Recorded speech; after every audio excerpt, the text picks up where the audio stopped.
ओम नमो भगवते श्री अरविंदय। ओम आनंदमयी चैतन्यमयी सत्यमयी परमे। आमे दिव्य जननी श्रीमां विरचित चिरंतनी ग्रंथर अध्याय मान आलोचना करुथिले। आज जो अध्याय आलोचना करिबा तार शीर्षक हेउछि निजकु दोषी करिबा। पृष्ठा 80 पढ़िबा। प्रश्न माँ अग्रगति करिबा पाई निजकु दोष देबा एक भल उपाय कि? उत्तर माँकर निजकु दोष देबा ना दरकार नहीं। हुए तो यार किछि आवश्यकता थाई पारे।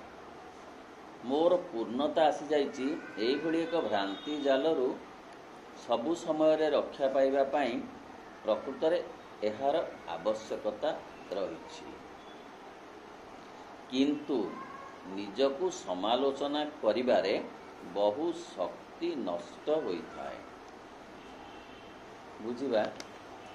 माँ कहउछंती जे निजकु आमे दोष दबा एटा भूल हैला ताहा भूल हैला कहउछन ना ताहा दरकार नहीं। कारण जो भूलटा हेइछि बोली आमे भाबुछु ताहा हुए तो दरकार थिला। अन्यत्र माँ कहउछंती जे जहा घटिबार कथा ताहा घटिला। जदि ताहा घटिबार नथांता केबे भी घटी नथांता। एपरिकी अतीतरे आमे जेउ सब भूल गुड़िक करिछु सेगुड़िकर मध्य आवश्यकता थिला। मन द्वारा तार विचार करिबा उचित नुहे। तेणु माँ कहते हुए तो यार किसी आवश्यकता थाई पारे। आ गोटे कथा कहउछंती मोर पूर्णता आसी जाइछि एई भली एक भ्रांति जालरू सबु समय रे रक्षा पाइबा पई प्रकृत रे यार आवश्यकता रहिछि। जे मोर पूर्णता आसी जाइछि एक कथा भाबिबा ठीक नुहे। आहुरी पूर्णता पाई कि अछि, आहुरी पूर्णता पाई बाकी अछि। पूर्णता आसी भाव्या नुहे कि मु संपूर्ण भाव रे अपूर्ण, संपूर्ण भाव रे मु दोषी, संपूर्ण भाव रे मो जन्म निरर्थक। एक कथा मध्य भाविबा उचित नुहे। किंतु निजकु समालोचना करिबारे बहु शक्ति नष्ट होइथाय। आमे जितेबेले बहुत दुश्चिंता करू, निजकु दोष दऊ, बहु अशांति भितरे रहू, सेतेबेले शक्ति बहुत नष्ट हो जाए। कारण आमर जो धारणा अच्छी से धारणाटा आमको कष्ट दिए। आमर धारणा कौन ना मु सुख पाइबा को बंचिछि, मु धन जस क्षमता ये सब अधिक रो अधिक पाइबा को बंचिछि। एमती धारणा आमर थिबारु जदि वस्तु कि जस कि क्षमता मिलिबारे टिके उणा हैला ताहाले आम मनरे कष्ट और आघात आसे। किंतु आमे बंचिचु कौन पाई? माँ कहउछंती आम जीवनर प्रकृत लक्ष्य हेउछि परम दिव्य सत्तांक लागि बंचिबा बा अंतत निज आत्मा लागि ही बंचिबा। आमे आसीचु, आमे बंची रहिछु देह प्राण मन पाई नुहे, आमे आत्मा पाई बंचिछु।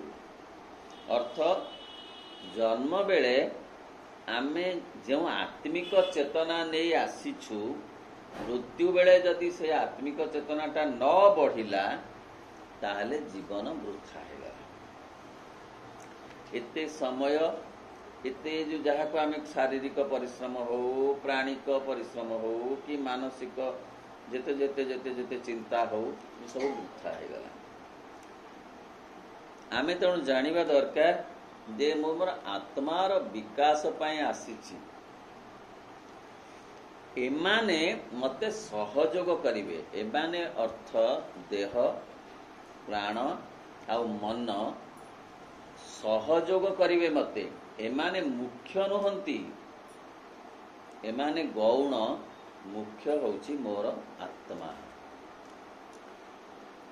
बरं सेई शक्ति को निजर अग्रगति पाई खर्च करिबा भल एक वास्तव और स्थायी अग्रगति पाई जहा कि अधिक आवश्यकता कहउछंती माँ जे निजको समालोचना करिबारे बहुत शक्ति नष्ट हो जाए मनस्ताप करिबारे बहुत शक्ति नष्ट हो जाए निजे निजे निजको दोषी साब्यस्त करिबारे बहुत शक्ति नष्ट हो जाए बरं से शक्ति को अग्रगति करिबा पाई जदि लगा जाए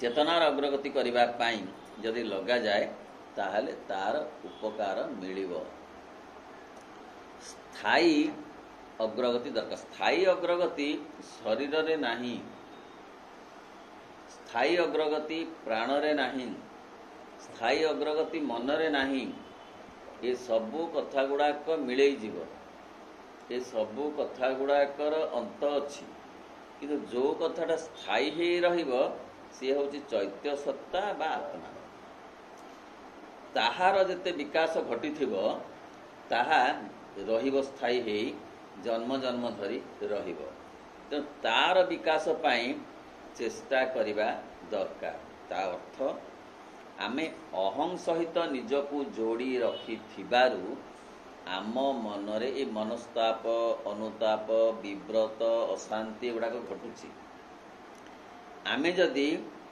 भगवान को पाई बंचीचु एवं तांकु जोड़िकी रखी पारंतु ताहले एई माने आउ एते कष्ट देई पारंते नाही अर्थ ए असंतोष अशांति जंत्रणा ए माने एते कष्ट देई पारंते एपरि कि माँ कहउछन जदि भगवान को सहित जोगसूत्र जणे रखी पारे ताहले शारीरिक जंत्रणा मध्य तार कमी जीव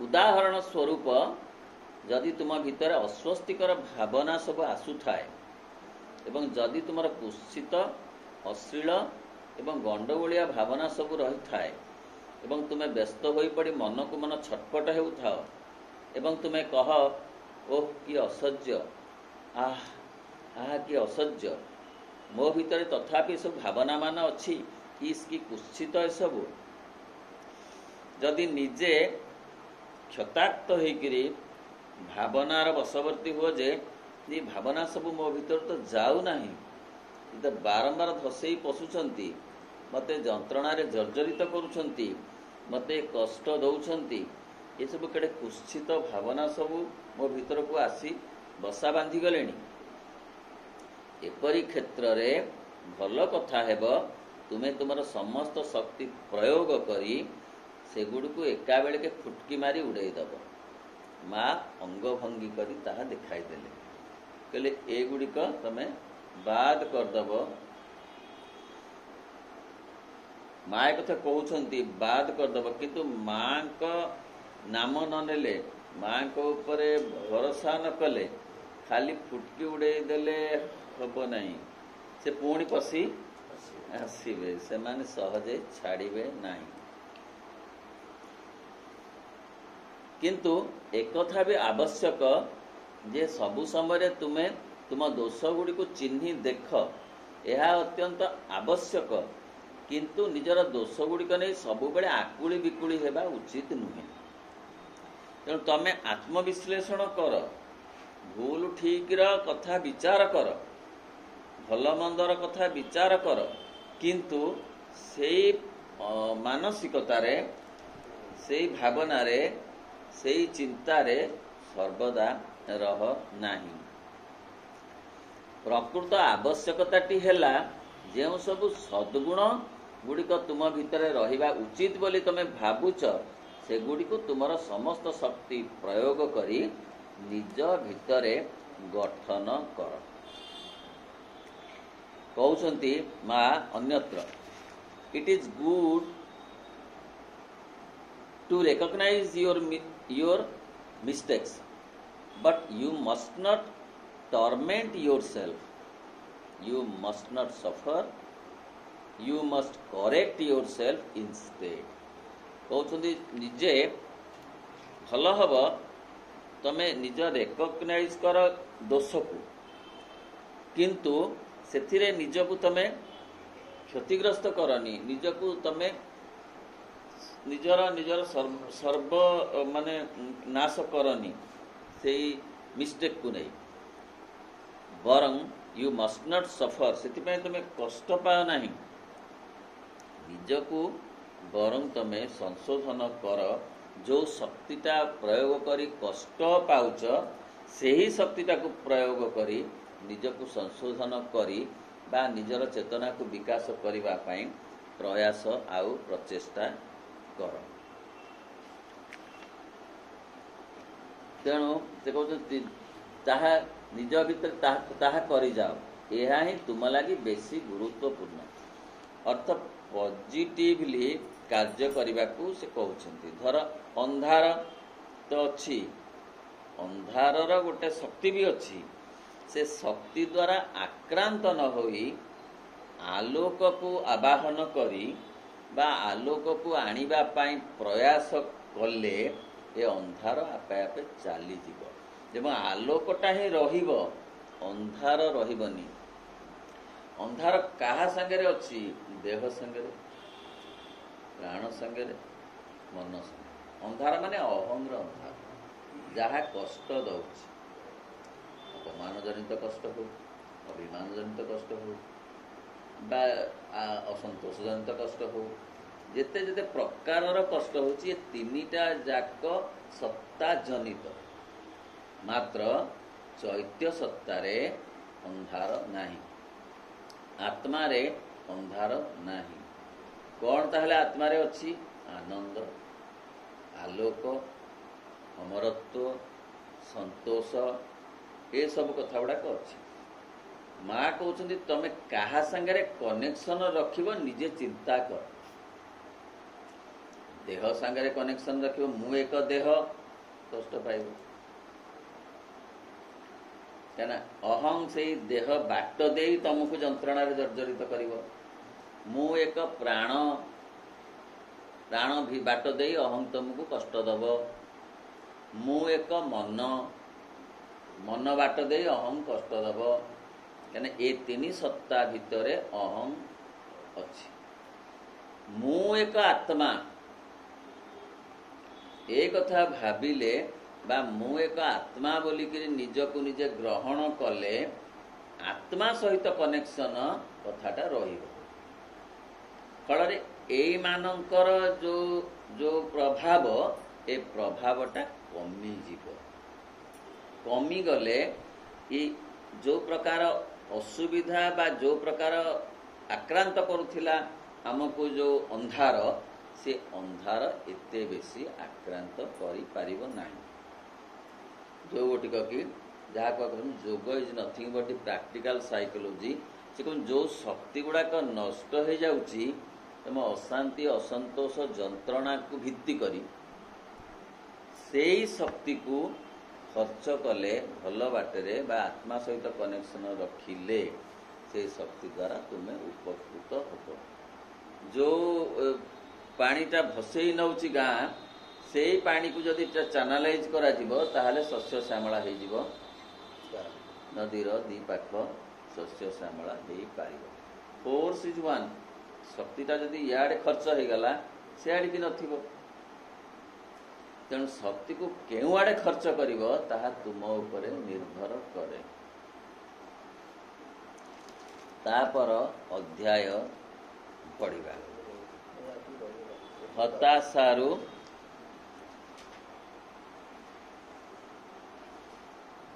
ନିଜକୁ ରକ୍ଷା କର।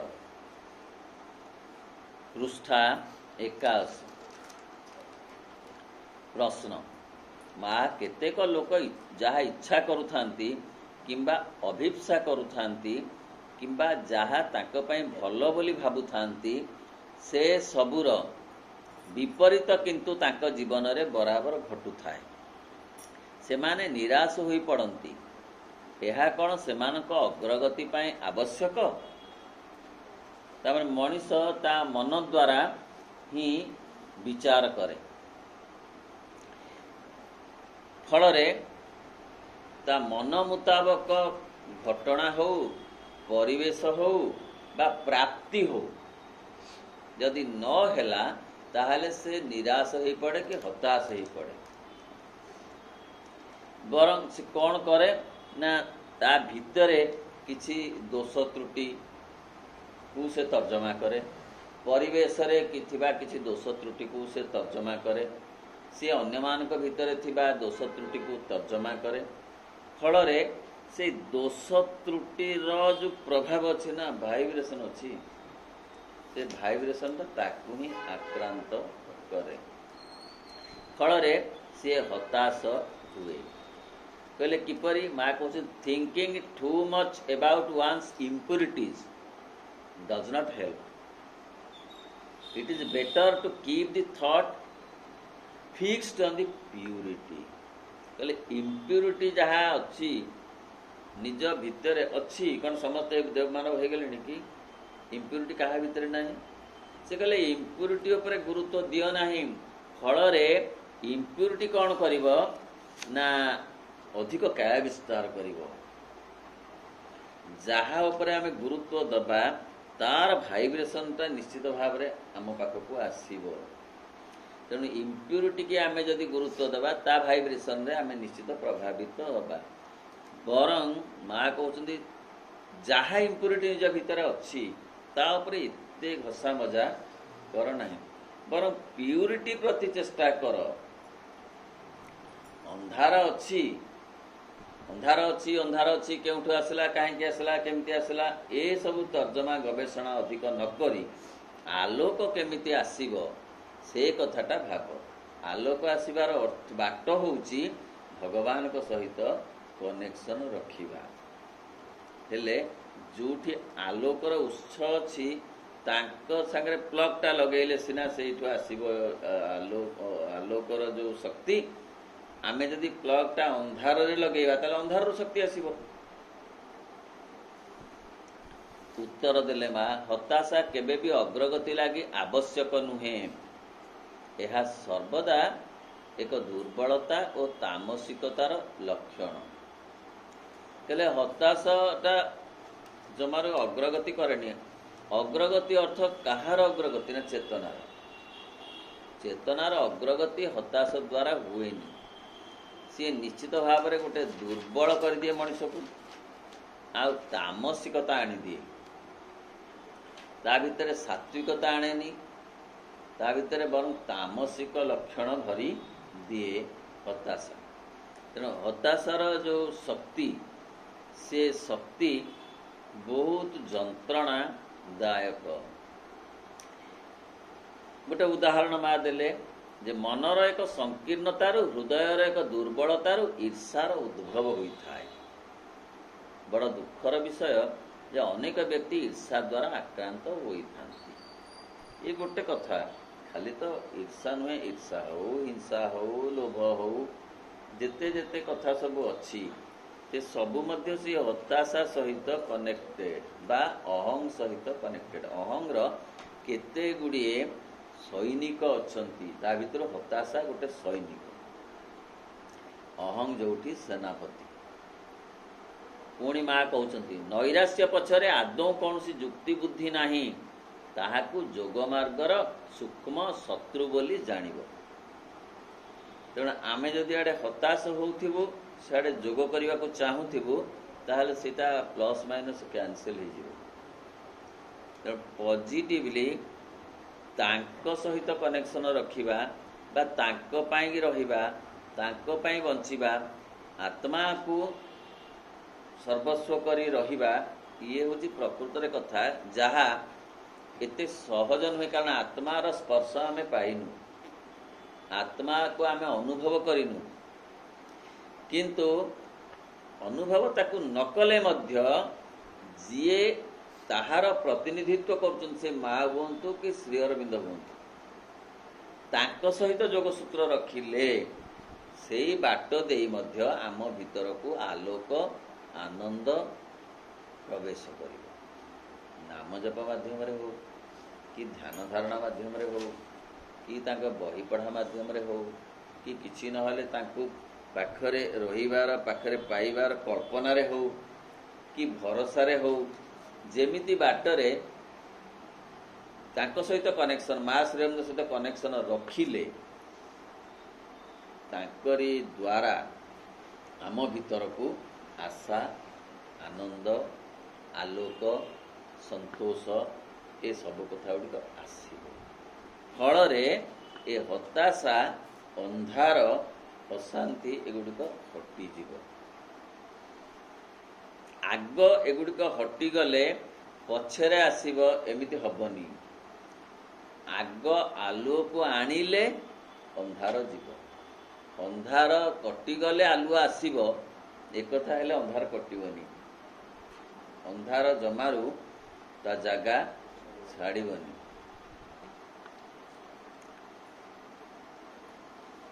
ଏହା ଜଣାଇ ଦିଏ ଯେ ଏକ ବିରୋଧୀ ଶକ୍ତି ତୁମ ଭିତରେ ପ୍ରବେଶ କରିଛି, ଅର୍ଥାତ୍ ଏହି ବିରୋଧୀ ଶକ୍ତି ତୁମ ସାଧନା ବିରୋଧରେ ଉଦ୍ଦେଶ୍ୟମୂଳକ ଭାବେ କାର୍ଯ୍ୟ କରୁଛି। କହିଲେ ଯେ ସାଧନା ବିରୁଦ୍ଧରେ, ସାଧନା କରିବାକୁ ତ ପ୍ରତ୍ୟେକ ବ୍ୟକ୍ତି ଆସିଛନ୍ତି। ସାଧନା କରିବାକୁ ଅର୍ଥ କ'ଣ? ଯେ ଯଶ ପ୍ରଶଂସା ପାଇଁ ନୁହେଁ, ଆତ୍ମଜ୍ଞାନ ଅର୍ଜନ କରିବାକୁ, ଆତ୍ମ ସାକ୍ଷାତ କରିବାକୁ, ଆତ୍ମଚେତନା ପାଇବାକୁ, ଆତ୍ମା ସହିତ ଲାଗି ରହିବାକୁ ମଣିଷ ଆସିଛି। ମଣିଷ ଆସିଛି ମାନେ କ'ଣ? ବ୍ୟକ୍ତି ସତ୍ତା। ବ୍ୟକ୍ତି ସତ୍ତା ବୋଇଲେ କ'ଣ? ଚାରୋଟି ସତ୍ତା, ଗୋଟେ ଦେହ ସତ୍ତା, ଗୋଟେ ପ୍ରାଣ ସତ୍ତା, ଗୋଟେ ମନ ସତ୍ତା, ଗୋଟେ ଚୈତ୍ୟ ସତ୍ତା। ଚୈତ୍ୟ ସତ୍ତା ବା ଆତ୍ମା ବୋଲି ଆମେ ଯାହାକୁ କହିପାରୁ, ସେ ନିର୍ବାଚନ କରି ଆଣିଛି ମନକୁ, ପ୍ରାଣକୁ, ଦେହକୁ। ତାର ନିର୍ବାଚନ, କାରଣ ଏଇମାନେ ତାକୁ ସହଯୋଗ କରିବେ ବୋଲି ସିଏ ବାଛିଛି। କି ପ୍ରକାର ଦେହ ସେ ନବ, କି ପ୍ରକାର ପ୍ରାଣର ଅଧିକାରୀ ହବ, କି ପ୍ରକାର ମନର ଅଧିକାରୀ ହବ, ସିଏ ସିଲେକ୍ଟ କରିଛି ବୋଲି ରହିଛି। ସିଲେକ୍ସନ ତାର ଭୁଲ ହବନି, ମାତ୍ର ଲୀଳା ପାଇଁ ଯାହା ଦିବ୍ୟ ଜୀବନ ଗ୍ରନ୍ଥରେ ପଢ଼ା ଯାଉଛି ଯେ ଅଜ୍ଞାନତା କେତେବେଳେ ଆସିଲା? ତାହେଲେ ଯଦି ଚୈତ୍ୟ ସତ୍ତା ଏଇସବୁ କଥା ଆଣିକିରି ଆସିଛି ସହଯୋଗ କରିବା ପାଇଁ ତାକୁ, ତାହେଲେ ଏମାନେ ସହଯୋଗ କରୁନାହାନ୍ତି କାହିଁକି? ନା ସହଯୋଗ କରିବା ପାଇଁ ପ୍ରସ୍ତୁତ ଅଛନ୍ତି, ମାତ୍ର ଅଜ୍ଞାନତା ଏମାନଙ୍କୁ କରେଇ ଦଉନି। ତାହେଲେ ଅଜ୍ଞାନତା ଅଛି କାହିଁକି? ନା ଅଜ୍ଞାନତା ଅଛି, ନହେଲେ ତାଙ୍କର ଲୀଳା ହବନି। ଲୀଳାନନ୍ଦ ପାଇବା ପାଇଁ କି ପ୍ରଭୁ ଅଜ୍ଞାନତାକୁ ରଖିଛନ୍ତି, ସହ୍ୟ କରିଛନ୍ତି। ଯେତେବେଳେ ତାର ଆଉ କୌଣସି ଆବଶ୍ୟକତା ଜଣେ ବ୍ୟକ୍ତି ପାଇଁ ନ ରହିବ, ସେ ତା ପାଖ ପଶି ପାରିବ ନାହିଁ। ସେ ଚେଷ୍ଟା କଲେ ବି ଅନ୍ଧାର ତା ପାଖ ପଶି ପାରିବ ନାହିଁ। ସେଇଭଳି ଅବସ୍ଥା ଆସିବା ପର୍ଯ୍ୟନ୍ତ ତାକୁ ସଂଗ୍ରାମ କରିବାକୁ ପଡ଼ିବ ଅନ୍ଧାର ସହିତ। କାହା ଦ୍ୱାରା? ନା ଆଲୋକର ଆବାହନ ଦ୍ୱାରା। ଆଲୋକର ଆବାହନ ଅର୍ଥ ଭଗବାନଙ୍କ ସହିତ ସମ୍ପର୍କ ସ୍ଥାପନ କରିବା ଦ୍ୱାରା। ତେଣୁ କେତେ ବିରୋଧୀ ଶକ୍ତି ତୁମ ଭିତରେ, ଅର୍ଥାତ୍ ବିରୋଧୀ ଶକ୍ତି ତୁମ ସାଧନା ବିରୋଧରେ, ଅର୍ଥାତ୍ ଯେଉଁ କାମ ପାଇଁ କି ପ୍ରତ୍ୟେକ ବ୍ୟକ୍ତି ଆସିଛନ୍ତି, କାମଟି ହେଉଛି ନିଜକୁ ନିଜେ ଅତିକ୍ରମ କରିବା, ଅର୍ଥ ନିଜର ଆତ୍ମାର ନିକଟବର୍ତ୍ତୀ ହେବା ବା ନିଜର ଚୈତ୍ୟ ସତ୍ତାର ନିକଟବର୍ତ୍ତୀ ହେବା। ଆମେ ଚୈତ୍ୟ ସତ୍ତା ଠାରୁ ଦୂରରେ ରହିଯାଇଛୁ ବୋଲି ଅନ୍ଧାର ଆମକୁ ଗ୍ରାସ କରିଯାଉଛି। ଆମେ ଯଦି ଦୂରରେ ରହିଯିବୁ ଗୋଟେ ଆଲୋକିତ ବସ୍ତୁ ଠାରୁ, ଅନ୍ଧାର ତ ନିଶ୍ଚିତ ଭାବରେ ଆସିବ।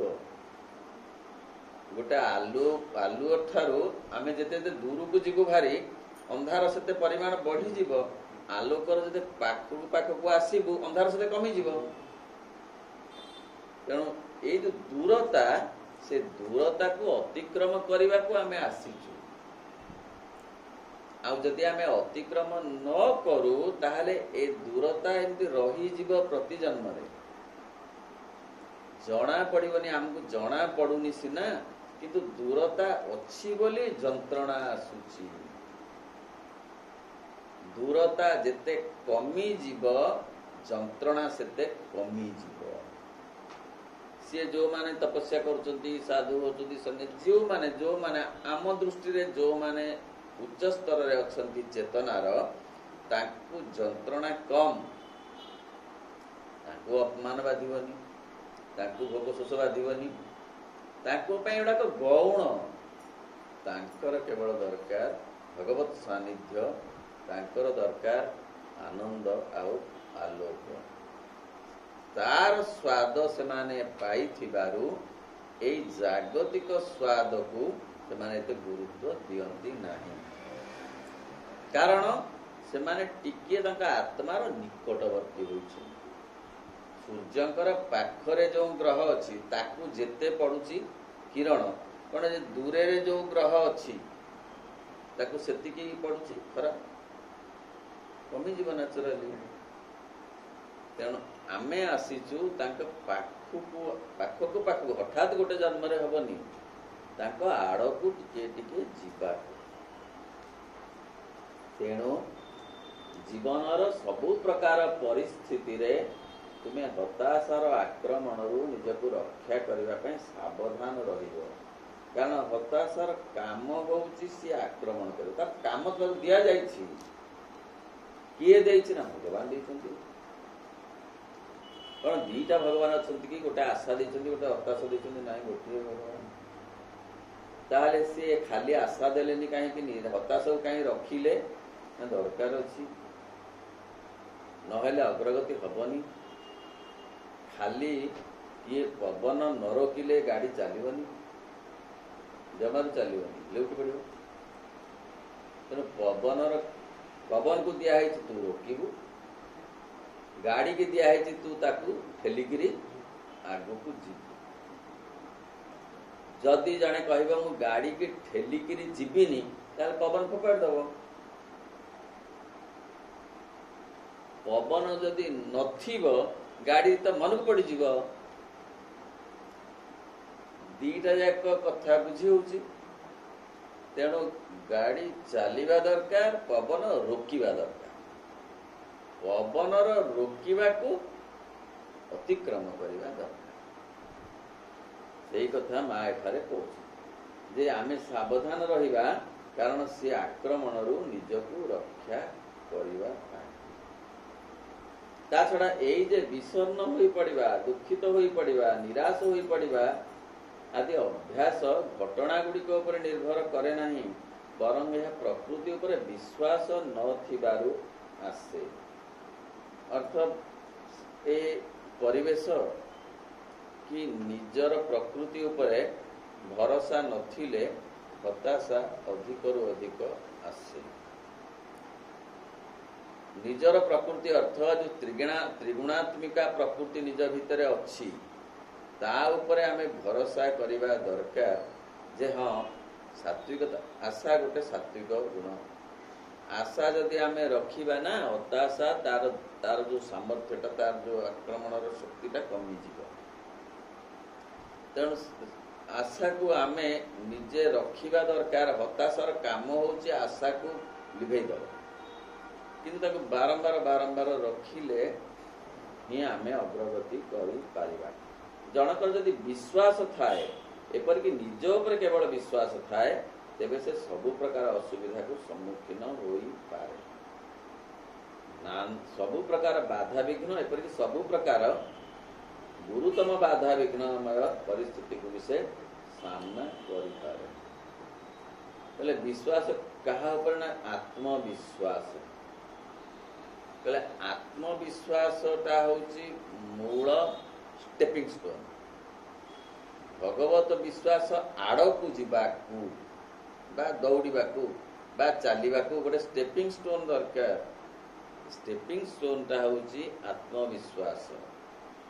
ନହେଲେ ଭାସମାନ ଅବସ୍ଥାରେ ଯିବ କିପରି? ସ୍ୱାମୀ ବିବେକାନନ୍ଦ କହିଲେ, ଯାହାର ନିଜ ଉପରେ ବିଶ୍ୱାସ ଅଛି ସେ କେବଳ ଭଗବାନଙ୍କ ଉପରେ ବିଶ୍ୱାସ ରଖିପାରେ। କାହିଁକିନା ଗୋଟେ ମାନଦଣ୍ଡ ଦରକାର ନା, ଗୋଟେ ମାପକାଠି ଦରକାର। ତ ଯାହା ହେଲେ ମାପିବାକୁ, କଳିବାକୁ, ବୁଝିବାକୁ, ଜାଣିବାକୁ, ଚିହ୍ନିବାକୁ ଗୋଟେ ତ ମାନଦଣ୍ଡ, ସେ ମାନଦଣ୍ଡଟା ହେଉଛି ଆତ୍ମବିଶ୍ୱାସ, ଭଗବାନଙ୍କ ପ୍ରତି ବିଶ୍ୱାସ ବଢ଼େଇବା ପାଇଁ। ଜଣଙ୍କର ଯଦି ବିଶ୍ୱାସ ଥାଏ, ସେ କହୁଛନ୍ତି କେବଳ ନିଜ ଉପରେ ମଧ୍ୟ ବିଶ୍ୱାସ ଥାଏ, ତେବେ ସେ ସବୁ ପ୍ରକାର ଅସୁବିଧାକୁ ସମ୍ମୁଖୀନ ହୋଇପାରେ। ନିଜ ଉପରେ ନିଜର ଅହଙ୍ଗ ଉପରେ ନୁହେଁ, ଅହଙ୍ଗ ଉପରେ ବିଶ୍ୱାସ କଲେ ତ ସିଏ ବୁଡେଇ ଦବ। ନିଜର ଆତ୍ମା ଉପରେ ବିଶ୍ୱାସ, ଯେ ମୁଁ ଏକ ଆତ୍ମା, ମୋ ଆତ୍ମାରେ ବହୁ ଶକ୍ତି ଅଛି, ମୋ ଆତ୍ମାରେ ଆଲୋକ ଅଛି, ମୋ ଆତ୍ମାରେ ଆନନ୍ଦ ଅଛି, ମୋ ଆତ୍ମାରେ ପୂର୍ଣ୍ଣତା ଅଛି। ତେଣୁ ସିଏ ମୋର ସାରଥୀ, ସିଏ ମୋର ନେତା, ସିଏ ମୋର ଅଗ୍ରଗାମୀ ବ୍ୟକ୍ତିତ୍ୱ। ତାଙ୍କୁ ମୁଁ ଆଶ୍ରୟ କରି, ତାଙ୍କୁ ମୁଁ ମୂଳ କରି ଏ ଜୀବନ ବଞ୍ଚିବି। ଫଳରେ ତାଙ୍କ ପ୍ରଭାବରେ ମୁଁ ପ୍ରଭାବିତ ହେବି। ସେଇ ଯୋଉ ବିଶ୍ୱାସ, ସିଏ ହେଉଛି ଆତ୍ମବିଶ୍ୱାସର ଆଉ ଗୋଟେ ଦିଗ। ନିଜ ଉପରେ ବିଶ୍ୱାସ ଅର୍ଥ ନିଜର ଆତ୍ମା ଉପରେ ବିଶ୍ୱାସ, ନିଜର ଚୈତ୍ୟ ସତ୍ତା ଉପରେ ବିଶ୍ୱାସ, ନିଜକୁ ଏକ ଚୈତ୍ୟ ସତ୍ତା ବୋଲିକି ବିଚାରିବାର ବ୍ୟବସ୍ଥା। ପ୍ରକୃତରେ ଆମେ ବ୍ୟାବହାରିକ ଜୀବନରେ ମଧ୍ୟ ଯାହା କରୁ ଆଉ କହୁ, ତାର ଅର୍ଥ ଠିକ ଭାବରେ ବୁଝିପାରୁନା। ସାଧାରଣ ଜୀବନରେ ଆମେ କ'ଣ କହୁ ନା, ମୋର ଦେହ ଭଲ ନାହିଁ, ମୋର ଦେହ ଭଲ ନାହିଁ। ମୁଁ ଦେହ ଭଲ ନାହିଁ କି କହୁଛି କି? ମତେ ଭୋକ ହେଲାଣି, ମୁଁ ଭୋକ ହେଲାଣି କି କହୁଛି କି? ମୋର ମନ ଭଲ ନାହିଁ। ତାହେଲେ ତିନିଟା ଯାକ କଥାରେ ମୁଁ ନାହିଁ। ତାହେଲେ ଆଉ ଗୋଟେ କିଏ ସେ ମୁଁ ଅଛି, ଯାହାର ଇଏ ଦେହ ତାହା ଭଲ ନାହିଁ। ଆଉ ଗୋଟେ କିଏ ମୁଁ ଅଛି, ଯାହାର ଇଏ ପ୍ରାଣ ତାକୁ ଭୋକ ହଉଛି।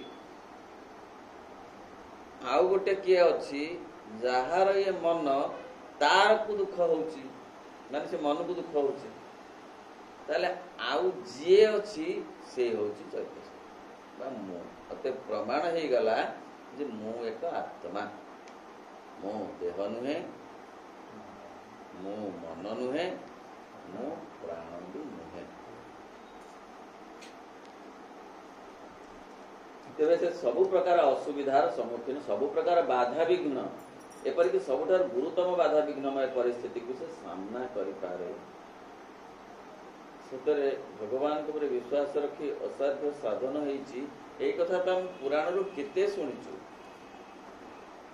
ସେ ପ୍ରହ୍ଲାଦ ହୁଅନ୍ତୁ, କି ସେ ଦ୍ରୌପଦୀ ହୁଅନ୍ତୁ, କି ସେ ମୃଗୁଣୀ ହଉ, କି ସେ ହାତୀ ହଉ, କି ସେ ଭରତିଆ ପକ୍ଷୀ ହଉ, ଯିଏ ହଉ, ସେ କେବଳ ସେ ଅହଙ୍ଗ ଉପରେ ଭରସା କରିନାହାନ୍ତି। ବରଂ ଯେତେ ସମୟ ପର୍ଯ୍ୟନ୍ତ ଦ୍ରୌପଦୀ ନିଜକୁ ନିଜେ ରକ୍ଷା କରିବେ ବୋଲି ଭାବୁଥିଲେ, ସେତେ ପର୍ଯ୍ୟନ୍ତ ବସ୍ତ୍ର ଆସି ନଥିଲା। ଯେତେବେଳେ ସେ ଭରସା କଲେ, ବିଶ୍ୱାସ କଲେ ଭଗବାନଙ୍କ ଉପରେ, ଆଉ ଭରସା ରଖିଲେ ଯେ ହଁ ସେ ମତେ ରକ୍ଷା କରିବେ, ତାଙ୍କ ଉପରେ ବିଶ୍ୱାସ ଆଉ ବିଶ୍ୱାସ ସହିତ ଭରସା ଯେ ହଁ ସେ ରକ୍ଷା କରିବେ, ସେତିକି ବେଳେ ଆସିଲା ବସ୍ତ୍ର। ଭରତିଆ ପକ୍ଷୀ ସେମିତି ପ୍ରାର୍ଥନା କଲା ଆଉ ଭରସା ବି କଲା, ଆଉ ତାର କୌଣସି ବାଟ ହିଁ ନଥିଲା। ତେଣୁ ଏଇ ଯୋଗସୂତ୍ର ରଖିଲେ ମା କହୁଛନ୍ତି, ସେଇ ଯୋଉ ଭଗବାନଙ୍କ ଉପରେ ବିଶ୍ୱାସ, ମୁଁ ମୋ ଉପରେ ବିଶ୍ୱାସ ଅର୍ଥ ମୁଁ ମୋର ଆତ୍ମା ଉପରେ ଯଦି ବିଶ୍ୱାସ ରଖିପାରିଲି, ତାହେଲେ ଅସମ୍ଭବ ସମ୍ଭବ। ମା ଅନ୍ୟତ୍ର କହିଛନ୍ତି, ଯଦି ଜଣେ ଆକ୍ରମଣକାରୀ ଖଣ୍ଡା ଧରିକି ଆସୁଛି, ଆଉ ତମେ ଯଦି ସ୍ଥିର ହେଇକିରି ତମ ବିଶ୍ୱାସ ଆଉ ତମ ଆତ୍ମବିଶ୍ୱାସରେ ତମେ ଯଦି ସ୍ଥିର ଆଉ ଦୃଢ଼ ହେଇ ରହିପାର, ତାହେଲେ ତା ହାତରୁ ଖଣ୍ଡା ଖସିଯିବ, ଛୁଇଁ ପାରିବ ନାହିଁ ତମେ। ତୃତୀୟ ଅଧ୍ୟାୟର ଶେଷରେ ଅଛି, କୌଣସି ବିଭୀଷିକା ତୁମ ଚିନ୍ତାର କାରଣ ହୋଇପାରିବ ନାହିଁ, ଏ ଜଗତରେ ହେଉ ବା ଅଦୃଶ୍ୟ ଜଗତ ସମୂହରେ ହେଉ। କାହିଁକିନା ଅଦୃଶ୍ୟ ଜଗତ ସମୂହରେ ମଧ୍ୟ ବହୁ ଯନ୍ତ୍ରଣା ଅଛି, ପ୍ରାଣ ଜଗତ ବୋଲି ଯାହାକୁ କୁହାଯାଉଛି। ସେଠି ମଧ୍ୟ କୌଣସି ଯନ୍ତ୍ରଣାରେ ଜର୍ଜରିତ ହେବାକୁ ହେବ ନାହିଁ ଯଦି ଆମର ସେ ନିଜ ଉପରେ ଭରସା ଥାଏ ବା ନିଜର ଆତ୍ମା ଉପରେ।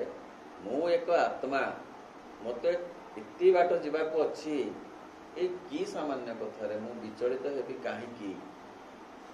ଏଇ ଭାବଟା ଆସିଲେ ନା ନ୍ୟାଚୁରାଲି ତାହା ହେବ। ଯଦି ଜଣେ ପୁରୀ ଯିବାକୁ ବାହାରିଛି, ସେ ଯେଉଁ କାନ୍ଧେଇକିରି ଭାର, ସେ ସେତେ ବାଟ ରଖିଛି ବୋଲି ତାକୁ ବାଧା ଅଧ ବାଟରେ ହଉନି। କିନ୍ତୁ ଜଣେ ଯଦି ମାତ୍ର 1 କିଲୋମିଟର ରଖିଥିବ, ତାକୁ ଅଧ କିଲୋମିଟର ଠି ବାଧା ଲାଗିବ ଯେ କଷ୍ଟ ହେଲାଣି। ତେଣୁ ଦୂରତା ଜାଣିଛି ଯେ ଏତେ ବାଟ ଯିବାକୁ ଅଛି, ତାର ଯେଉଁ ମାନସିକ ପ୍ରସ୍ତୁତି ନା, ତାର ଯେଉଁ ସଂକଳ୍ପ, ସିଏ ବାଧାକୁ କମେଇ ଦେବ। ଯଦି ମଣିଷ ଚାହେଁ ଯେ ମୁଁ ଏକ ଆତ୍ମା, ମୁଁ ଆସିଛି ମୋ ବିକାଶ ପାଇଁ, ଶରୀର ଗ୍ରହଣ କରିଛି, ପ୍ରାଣ ଗ୍ରହଣ କରିଛି, ଆତ୍ମା ଗ୍ରହଣ କରିଛି, ଏଇମାନଙ୍କର ଏତେ ଯନ୍ତ୍ରଣାରେ ମୁଁ ଜର୍ଜରିତ ହେବି ନାହିଁ। ମାଧର ମାନସିଂ ଗୋଟେ କଥା ଲେଖିଲେ, ଭଲ କଥାଟି ଲେଖିଲେ, ଉପନିଷଦର କଥା ବି କଥା, ଯେ ନରଦେହହୀନ ମୃତ୍ତିକା ନୁହେଁ ନାରାୟଣ ତାର ଜୀବନ ରସ, ମହାଚେତନାର ଅଂଶ ସେ ଏକ, ବିକାଶ ପାଇଁକି ଶରୀର ଅବଶ୍ୟ। କହିଲେ କ'ଣ ନା ନର ଦେହ ହୀନ ମୃତ୍ତିକା ନୁହେଁ, ଖାଲି ମାଟିର ଏ ଦେହ ନୁହେଁ, ଏ ଦେହ ବହୁତ ମୂଲ୍ୟବାନ, ଏ ଦେହ ବହୁତ ଗୁରୁତ୍ୱପୂର୍ଣ୍ଣ।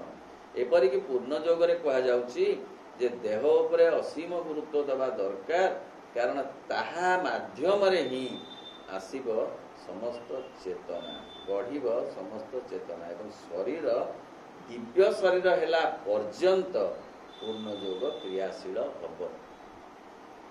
ଶରୀର ହେଉଛି ସବୁଠାରୁ ବେଶୀ ସ୍ଥୂଳ କଥା। ସ୍ଥୂଳ କଥା ରୂପାନ୍ତରିତ ହେଲେ ଜାଣ ଆଉ ସୂକ୍ଷ୍ମ କଥା ସହିତ ତା ଆଗରୁ ରୂପାନ୍ତରିତ ହେଇସାରିଥିବେ। ଯେପରିକି ଶ୍ରୀ ଅରବିନ୍ଦ ଦିବ୍ୟ ଜୀବନ ଗ୍ରନ୍ଥରେ କହିଲେ, ଯେଉଁ ଯୋଗ ଦେହ ଉପରେ ଗୁରୁତ୍ୱ ଦିଏ ନାହିଁ, ସେ ଯୋଗ ମୋ ଯୋଗ ନୁହେଁ। ତେଣୁ ପୂର୍ଣ୍ଣ ଯୋଗ ଦେହ ଉପରେ ସବୁବେଳେ ଗୁରୁତ୍ୱ ଦିଏ। କହିବାର ଅର୍ଥ ଯେ ନର ଦେହ ଏ ହୀନ ମୃତ୍ତିକା ନୁହେଁ, ଏ ଦେହ ଥିଲେ ସବୁ ପାଇ, ଭାଗବତରେ ଲେଖା ହେଲା ଜଳେ ଦେଶନେ ଚନ୍ଦ୍ର ଛାଇ। ତାମାନେ ଦେହ ମାଧ୍ୟମରେ ସବୁ ମିଳିବ। ପ୍ରାଣ ଦେହକୁ ଆଶ୍ରୟ କରି ଅଛି। ଦେହଟା ମାଇନସ ହେଇଗଲେ ପ୍ରାଣର ଆଉ କିଛି କରିବାର ନାହିଁ, କର୍ତ୍ତୃତ୍ୱ ନାହିଁ। ମନ ଏ ଦେହକୁ ଆଶ୍ରୟ କରି ଅଛି। ପକ୍ଷୀ ଯେମିତି ଆଶ୍ରୟ କରିଛି ଗଛକୁ, ଗଛଟା ଆଜିଲେ ଉଠି ପଡ଼ିଲା, ପକ୍ଷୀ ରହିପାରିବ କି? ତେଣୁ ମୂଳରେ ଗଛଟା ହେଉଛି ବହୁତ ମୂଲ୍ୟବାନ, ବହୁତ ଗୁରୁତ୍ୱପୂର୍ଣ୍ଣ। ଆଉ ତାର ସୁରକ୍ଷା କେବଳ ନୁହେଁ, ତାକୁ ମଧ୍ୟ ମାଧ୍ୟମ କରିବା ଦରକାର, ସୁସ୍ଥ ରଖିବା ଦରକାର। ଆଉ ଏ ଆତ୍ମବିଶ୍ୱାସ ଶରୀରକୁ ମଧ୍ୟ ଭିତ୍ତି କରିକି ଆସିବ ଯେ ହଁ ମୁଁ ଏ କଥାଟା କରିବି, ହଁ ମୁଁ ଏତେ ବାଟ ଯିବି। ଶରୀରର ମଧ୍ୟ ବହୁ ଭୂମିକା ଅଛି, କାହିଁକିନା ପ୍ରାଣ ଖାଲି ଚାହିଁଲେ ସବୁ କଥା କରିପାରିବ ନାହିଁ। ଶରୀର ଯଦି ଅସୁସ୍ଥ ହେଇଯାଇଛି ସମ୍ପୂର୍ଣ୍ଣ ଭାବରେ, ପ୍ରାଣ ଚାହିଁଲେ ବି যাব କି? ଯଦି ଶରୀର ଶଯ୍ୟାଶାୟୀ, ଶରୀର ଉଠି ପାରୁନାହିଁ, ତାହେଲେ ପ୍ରାଣ ଚାହୁଁଛି ମୁଁ ଟିକେ ଯାଆନ୍ତି, ମୁଁ ଟିକେ ଫୁଲ ଆଣନ୍ତି, ମୁଁ ଟିକେ ଠାକୁରଙ୍କୁ ଫୁଲ ଦିଅନ୍ତି, ହବ କି? ହେଇପାରିବ। ତେଣୁ ଶରୀରକୁ ଭିତ୍ତି ନ କଲେ ପ୍ରାଣ ଆଉ ମନ କିଛି କାମ କରିପାରିବେ ନାହିଁ। ସିଏ ରଥ, ଆତ୍ମା ରଥୀ ଆଉ ଶରୀର ହେଉଛି ରଥ। ତେଣୁ ଆତ୍ମବିଶ୍ୱାସ ପାଇଁ ମଧ୍ୟ ଶରୀରର ପ୍ରୟୋଜନୀୟତା ଅଛି। ଶରୀରର ସୁସ୍ଥତା ବା ଶରୀରର ସୁରକ୍ଷା, ଯୋଉଥିପାଇଁ କି କହୁଛନ୍ତି ମା केबे भी मृत्यु कामना कर नाही, केबे भी मृत्यु को अनुमोदन कर नाही, केबे मध्य मृत्यु को भय कर नाही। अर्थ मृत्यु एमती गोटे से कह कथा जे मृत्यु को अनुमोदन करने से तो मन को आसीब, तार काम से आसीब, ता कामटा ताकू करबा को दियो, तमे ता आगुरु ताकू टाणी भिड़ नाही, तार से ता बेलारे से आसीब। बरं जेते अधिक दिन तुमे शरीर सहित रही पारुच तमर सेते सौभाग्य बोली विचार कर। जी बहुत दिन शरीर धरिकी रही सेमाने पूर्व जन्मर सौभाग्य रही बोली सेमाने विचार करंतु। एक्स वाई जेड मध्य तांको पाख लोक मध्य ताहा विचार करबा उचित। ताहा नहेई ओलटा वर्तमान होउची कहिबे ए वृद्ध तुरंत मरु, भाई बंधुंकर जंजाल सरू। नंद किशोर कहले तुरंत ये खत्म बड़ चिंता जाओ। किंतु जे बहुत दिन बंची रही भलरे बंची रही सेमाने पूर्वजन्मर सौभाग्य आमे जानिनो आत्मा भितरे भितरे उन्नति करुची ना आत्मा को कौन आम घसुचु आमर कौन सी केमी घसी हो जानी पार्थ कि जानवा दरकार नहीं। से मन को मन भी हो अभिज्ञता जीवन हरिकथार टिके ना को आत्मविश्लेषण साधारण कथा मुझे आउ तो भगवत चेतना रहिबा से तो आहु कथा बड़ कथा मिनिमम मध्य से थरे भी तो डाकी दउची जो धर्मर से हो जो धर्मर हो दिन भीतर थरे अधे कौन से हे भगवान बोली हे गॉड बोली कहूनी इंग्लिश रे कहू नाले ओडिया रे कहू नाले बंगला रे कहू कोथरे लेको यथेष्ट शरीर जदि ना थरे भी कहि परिबा नहीं। तेणु केते मूल्यवान कथा जे आमे जोटा को मु बोली भाबुचु मु एक देह गोलमाल होछि, मु एक प्राण गोलमाल होछि, मु एक मन गोलमाल होछि, मु एक आत्मा एमाने मोर सहयोगी। एमाने सुस्थ भल रहिले मु माने आत्मा डेभलप करियो। गुरुतम ता भीतर आदौ निरुत्साह बा हताश आसे ना। आत्मा भीतर हताश निरुत्साह ना। यही माने कौन कहते देह प्राण मन निजे हताशा को डाकी हताशार पंकरे निजे बुड़ी बुड़ी बुड़ी बुड़ी आ आत्मा आड़ को छाड़ू ना। आत्मा जिते आह्वान करुची ता आड़ को जीवाकू माने भिड़ी धरुछंती पछरू। जो कथा कबीर कहते जे चादरटा को जमा सफा करने को दौना किए दौना अहं अहं मन रूपक चादरटा को प्राण रूपक चादरटा को आ देह रूपक चादरटा को जमा सफा करने को दौनी बरं ताको आउ टिके टिके मैला कर दउछि। फलरे जेतेबेले जीवाको होउची सेई चादरटा घोड़ी हेई जीवाको होउची। आमे कहबो घोड़ी हेई केमती जाउचु आमे तो शरीर तो नष्ट हो गला ना शरीर नष्ट हो गला स्थूल शरीर सूक्ष्म शरीर कारण शरीर जाउची जहा भितरे ये जो चादर मैला चादरटा मलिनताटा अछि। प्राण सूक्ष्म प्राण सेमती जाउची सूक्ष्म मन सेमती जाउची से मैला टिके टिके ता भीतर रहि जाउची। आमे गत थर चर्चा करूथिले जे जो मेघर जो पानीटा आसुची से पानीटा निर्मल रहुची बाटेरे मिसी जाउची वायुमंडल रु धूली कणा ता देरे मिसी माटी रे पड़िला बेलको से मैला हो गला।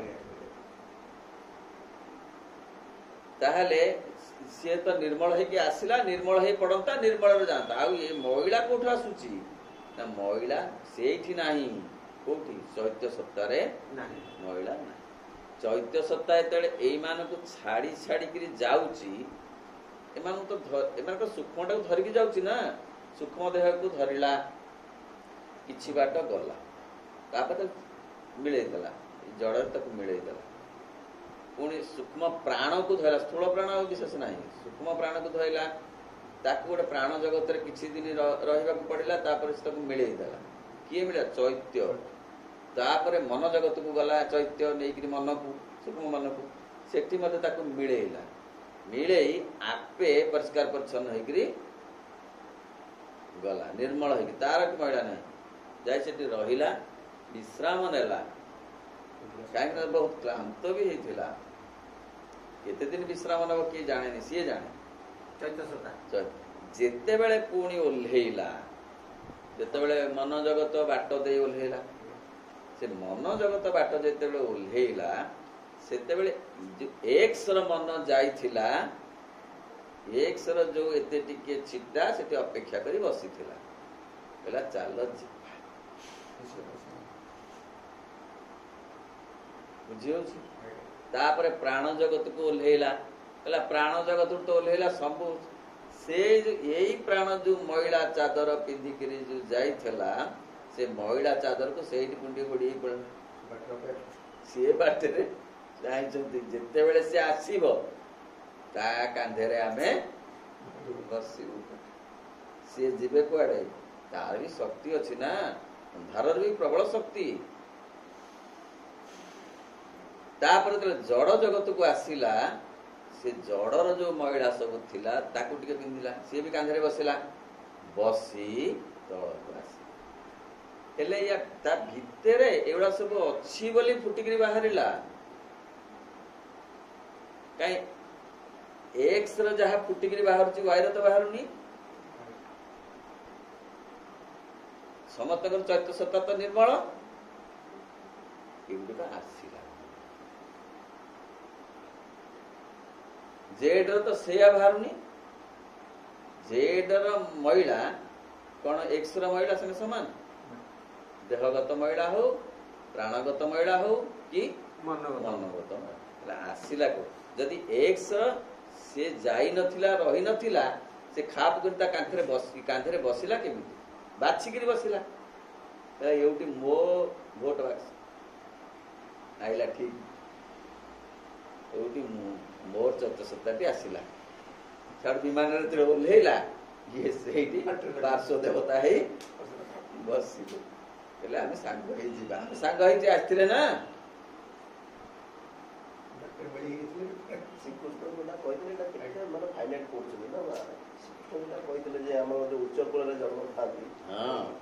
तेणु ये महिला छाड़ी छाड़ी जीव से तो निर्मल हो तेणु कम महिला आसब आपर आहरी कम आसब एमती महिला कम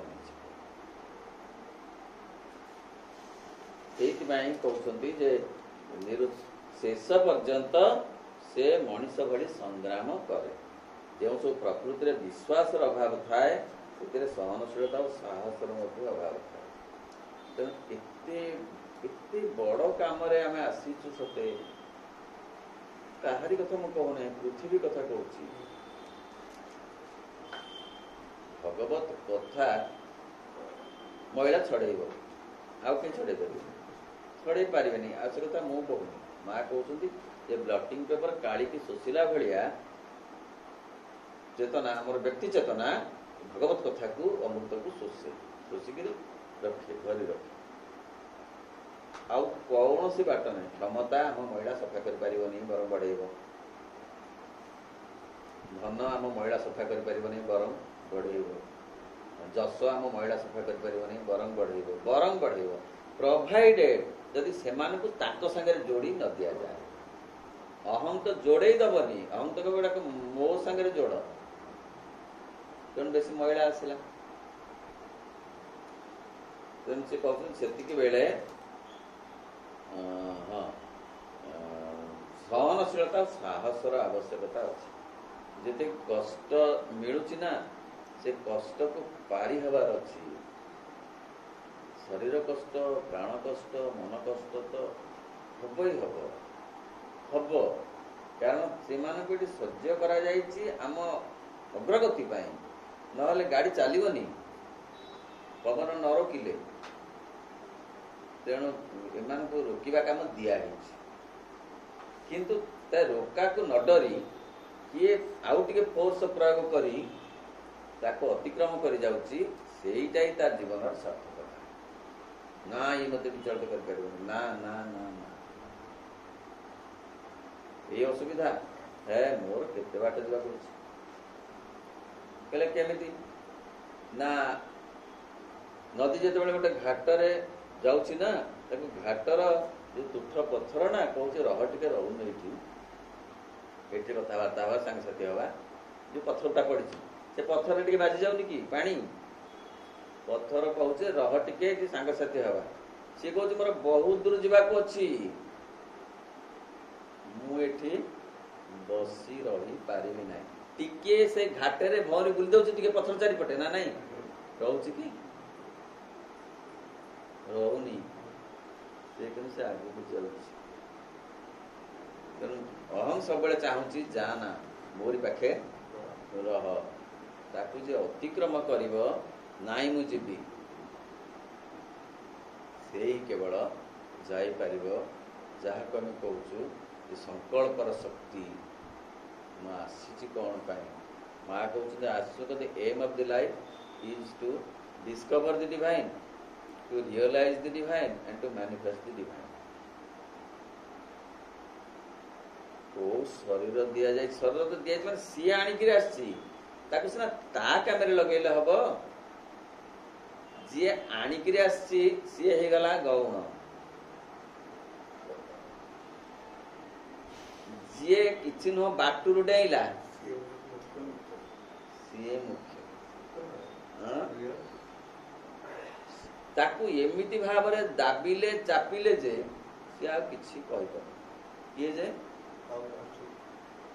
ଚୈତ୍ୟ ସତ୍ତା, ଚୈତ୍ୟ ସତ୍ତା ସେ କିଛି କହିପାରୁନି, କାହିଁକି ନା ଏମାନେ ତାକୁ ଏଭଳି ଭାବରେ ଦାବି ଦଉଛନ୍ତି, ଦେହ ପ୍ରାଣ ମନ। କେମିତି ନା ସେ କହୁଛି ପଥର ତଳର ଘାସ ଭଳିଆ ସେ ଦବି ଯାଉଛି। ପଥର ଯେମିତି ଘାସକୁ ଦାବି ଦିଏ, ସେମିତିକା ଅହଂ ରୂପକ ପଥର ଏ ଦେହ ମନ ପ୍ରାଣରେ ରହି ସେ ଚୈତ୍ୟ ସତ୍ତା ରୂପକ ଘାସକୁ ଦାବି ଦେଉଛି। ଫଳରେ ସେ ଠିକ୍ ଭାବରେ ଫୁଟି ବାହାରି ପାରୁନାହିଁ।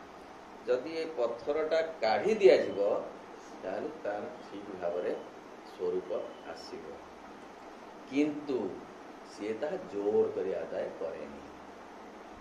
ଚୈତ୍ୟ ସତ୍ତା ଭଗବାନଙ୍କ ସତ୍ତା, ସିଏ ଜମାରୁ ଜୋର କରି କିଛି କହେନି, ବରଂ ଅପେକ୍ଷା କରେ। ସିଏ କେତେବେଳେ ବ୍ୟକ୍ତି ସତ୍ତା ବୁଝିବ ଯେ ମୁଁ ପ୍ରକୃତରେ ଆତ୍ମିକ ଚେତନାକୁ ବଢ଼େଇବାକୁ ଆସିଛି, ସେତିକି ବେଳେ ହିଁ ସମ୍ଭବ ହବ ଅଗ୍ରଗତି ଚେତନାର। ସେତେବେଳେ ପର୍ଯ୍ୟନ୍ତ, ସେତେ ଜନ୍ମ ପର୍ଯ୍ୟନ୍ତ, ଏମିତି 10 ଜନ୍ମ ଯାଉ ଭାରି ଅହଂର ଶାସନରେ, ସେଥିପାଇଁ ଚୈତ୍ୟ ବିଦ୍ରୋହ କରେନି।